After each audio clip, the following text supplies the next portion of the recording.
कायद्याचे रक्षकच जेव्हा भक्षकाच्या भूमिकेत येतात किंवा मूकसंमती देतात तेव्हा न्यायाचा गळा कसा घोटला जातो याचा एक विदारक प्रकार समोर आलाय।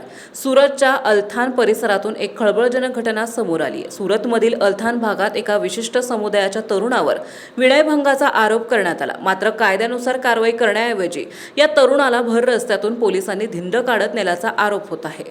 धक्कादायक बाब म्हणजे संतापलेल्या जमावाच्या ताब्यात या तरुणाला देण्यात आले। तिथे त्याला अमानुष मारहाण करण्यात आली। कोणत्याही गुन्ह्याची शहानिशा करण्याचं काम न्यायालयाचं असते, मात्र इथे पोलिसांनीच कायदा हातात घेणाऱ्या जमावाला साथ दिल्याने संताप व्यक्त केला जात आहे। या घटनेनंतर आता मानवी हक्क संघटना आणि सामाजिक स्तरातून पोलिसांच्या भूमिकेवर कडक टीका होत आहे। या प्रकरणात वरिष्ठ पोलीस अधिकारी काय कारवाई करणार याकडे सर्वांचं लक्ष लागलंय।